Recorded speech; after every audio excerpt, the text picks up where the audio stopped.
Cerita ini sudah lama terjadi. Sebuah pengalaman pendek salah satu temanku yang kebetulan mampir ke rumahku. Langsung saja ke ceritanya. Tahun 2004, para pemilik pohon berbuah di sebuah dusun kecil di Jawa Timur ramai kala itu. Penyebabnya, banyak pohon-pohon mereka yang seharusnya siap panen justru kehilangan buah-buahnya. Tak banyak sebenarnya, hanya 1-2 karung. Tapi untuk ukuran orang dusun, jumlah sebanyak itu lumayan juga. Ada 2 orang yang dicurigai warga, yaitu Giono dan Masun. Sepasang pemuda pengangguran yang gagal di perantauan. Sejak pulang 6 bulan lalu, keduanya tak terlihat bekerja. Tapi hampir setiap hari ngopi dan merokok di warung perempatan. Warga sempat ingin menuduh mereka, tapi belum ada bukti. Pernah ada yang memergoki kedua orang itu berada di sekitar pohon alpukat milik Pak Hasan, tapi mereka tidak melakukan apa-apa. Warga pun tidak bisa untuk menuduh mereka. Tapi 2 hari setelahnya, buah-buah yang seharusnya sudah bisa dipanen malah menghilang. Beberapa pemilik pohon yang jengkel sampai memasangi pohon dengan makhluk halus agar tidak dicuri buahnya. Tapi kedua orang itu seperti tak punya urat takut. Tetap saja buah-buahan di pohon yang sudah dipasangi oleh jimat dan makhluk halus itu tetap ludes. Giono dan Masun mengunduh buah-buahan milik warga tanpa ketahuan. Sampai kemudian kedua orang itu akhirnya menemui sebuah peristiwa dan akhirnya mereka merasa kapok. Aku akan beralih ke sudut pandang Giono. Angin dusun menyusup di sela-sela kaki Giono. Meski sudah memepetkan badannya ke dinding pos kampling, tapi angin seperti terus mencari celahnya. Masun yang duduk berjongkok sambil membakar rokok kreteknya juga terlihat kedinginan.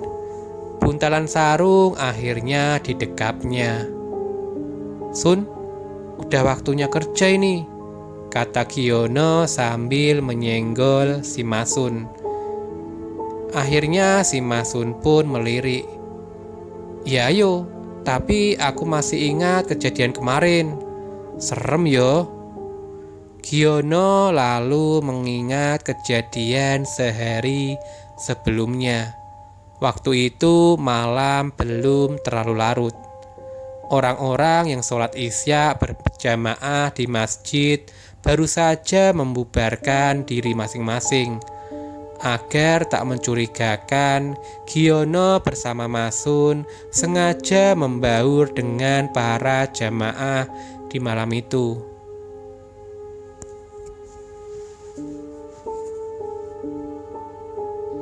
Begitu melewati area kebun alpukat milik Pak Anam, Giono dan Masun melipir.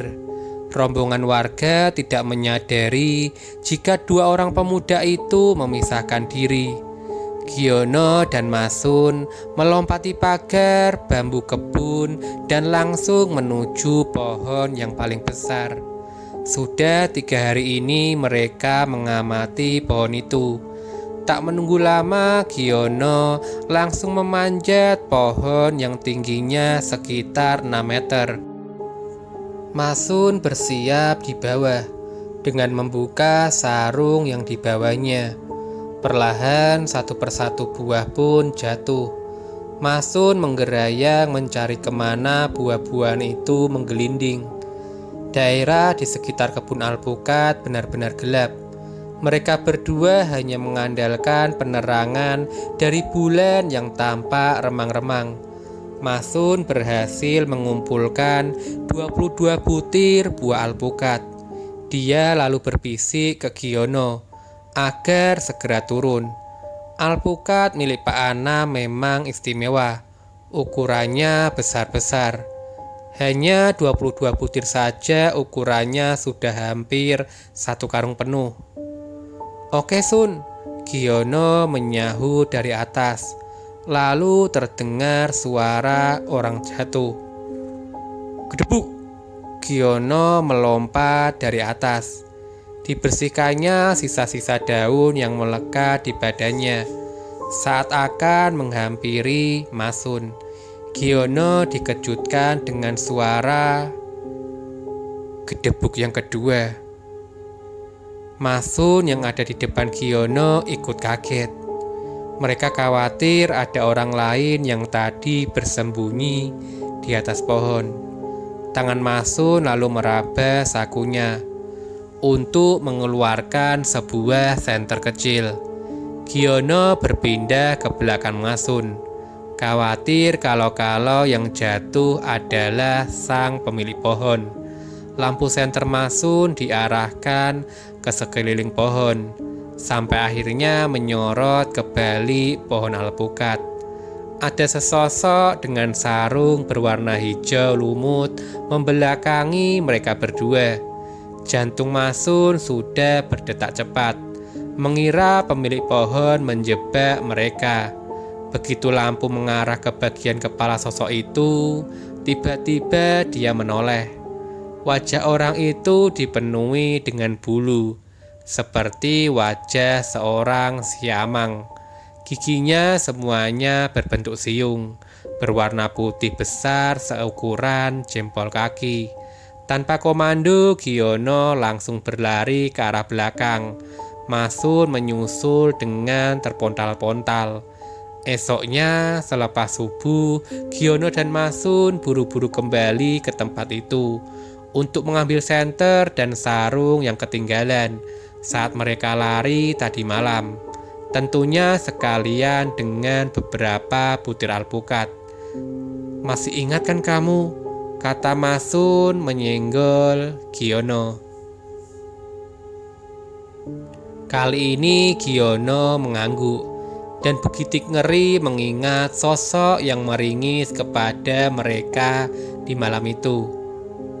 Tapi kalau tidak cari buah, tidak bisa merokok kita Sun.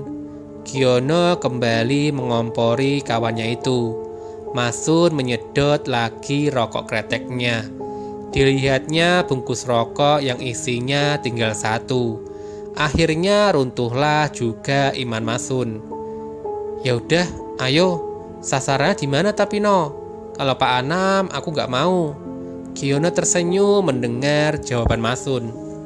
Dia lalu menunjuk sebuah tempat. Di sana Sun, aman. Sasarannya pohon mangga madu, sudah hampir matang, sahut Giono. Mereka berdua lalu berjalan menuju lokasi yang dituju. Sebuah kebun mangga kecil yang ada di perbatasan dusun. Kebun itu terlihat menggerumbul. Saat Giono dan Masun mendekati kebun mangga itu, ada kabut tipis yang seolah menyelimuti pepohonan. Di tengahnya ada lapangan tanah seukuran setengah lapangan voli yang sengaja dibuat pemiliknya untuk mengumpulkan buah. Giono melihat ke arah pohon mangga. Buahnya tampak lebat. Mereka berjalan sambil berjinjit mendekati pohon yang paling banyak buahnya.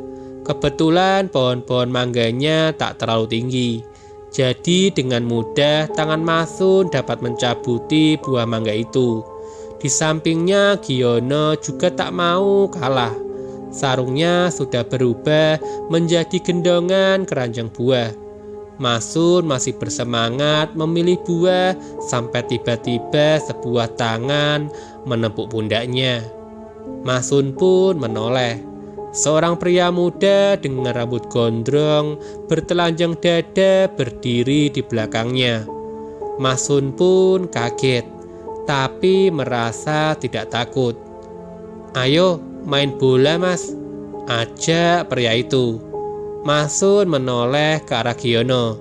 Ternyata ada pria yang hampir mirip dengan yang menepuknya tadi di belakang Giono.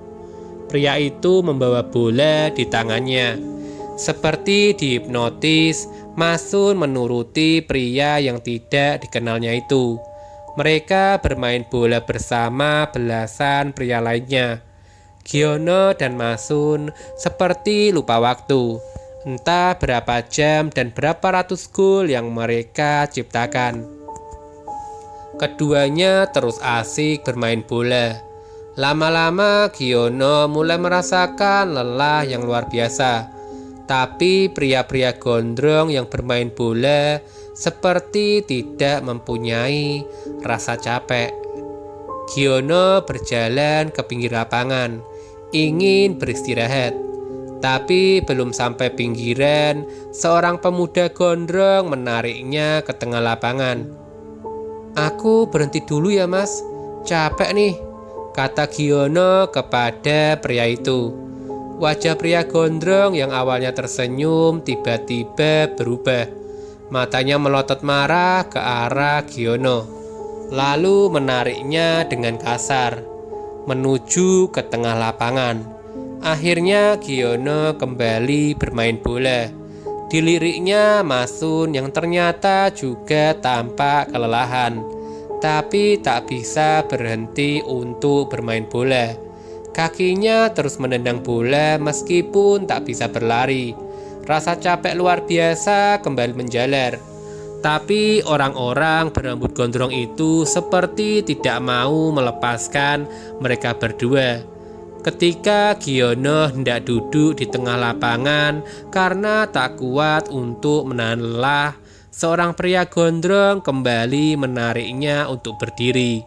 Dipaksa kembali bermain sepak bola. Giono mulai menangis.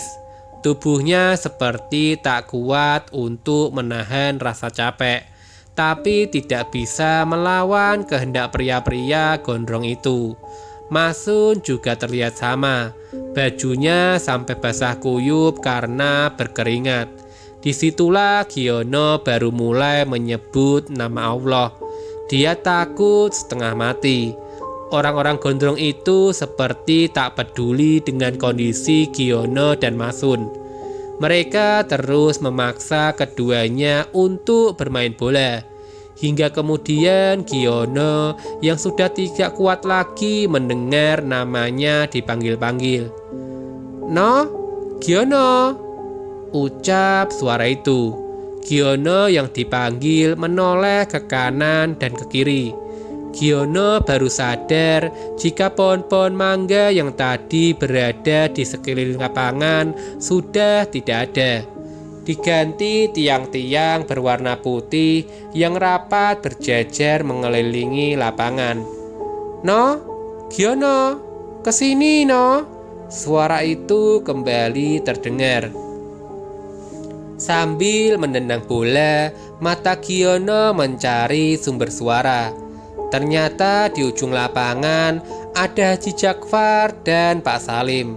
Haji Jakfar ini guru ngaji si Giono. Kiai Jakfar melambai-lambaikan tangan memanggil si Giono. Dengan sisa-sisa tenaga, Giono berlari ke arah Haji Jakfar. Tangan-tangan pria gondrong sempat berusaha untuk menarik si Giono. Giono berhasil lolos. Dikibaskan tangannya untuk menangkis tangan pria-pria gondrong itu. Kali ini permainan bola mendadak berhenti. Pria-pria gondrong itu berusaha mengejar Giono. Kurang semeter mendekati Haji Jakfar. Kaki Giono tertangkap dan sempat ditarik. Giono terjembab jatuh. Kakinya berusaha menendang-nendang tangan pria gondrong yang menariknya.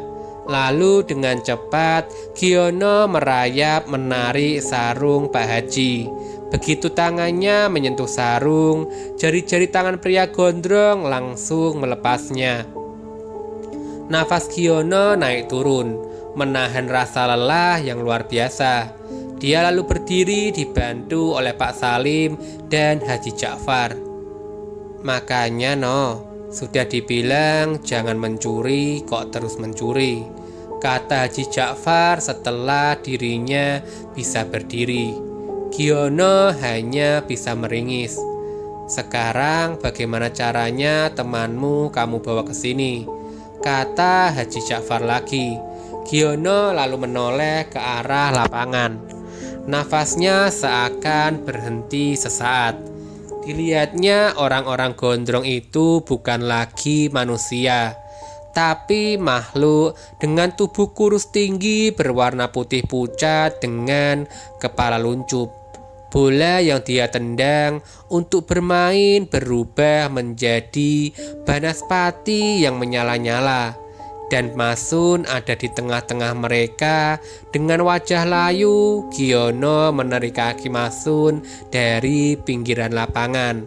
Yang diteriaki hanya bisa melirik, tapi tak mau mendekat.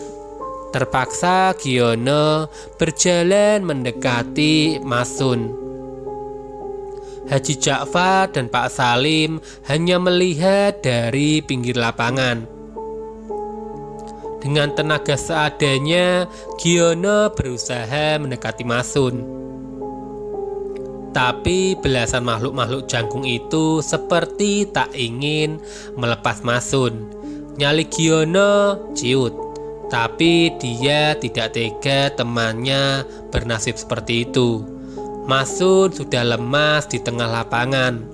Tubuhnya beberapa kali ambruk tapi diangkat lagi. Sambil merangkak, Giono mendekati Masun. Giono nyaris ambruk juga karena tak punya tenaga. Jari-jari panjang makhluk pucat itu mencengkram pundaknya. Giono hanya bisa pasrah. Sebelum ditarik lagi ke tengah lapangan, Haji Ja'far sudah berdiri di sampingnya.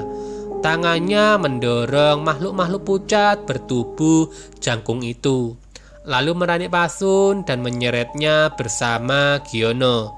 Setelah itu Giono tidak ingat apa-apa. Giono baru sadar setelah dirinya mendengar suara azan. Mata Giono melirik silau ke arah beberapa orang yang sedang duduk bersila di depannya. Ada Haji Ja'far, Pak Salim, bapaknya, dan 3 orang warga lainnya. Mereka mengaji sambil memejamkan mata. Di sampingnya Masun juga baru membuka mata, dalam posisi bersandar di batang pohon mangga. Haji Ja'far lalu berhenti mengaji. Dia berjalan mendekati Giono. Sudah kapok ujarnya ke hadapan Giono. Masun dan Giono saling lirik dan mengangguk pasrah. Setelah diminumi air gula, keduanya baru mulai bisa untuk berjalan. Ternyata Giono dan Masun sudah 2 hari tertidur sejak mereka datang untuk mencuri mangga.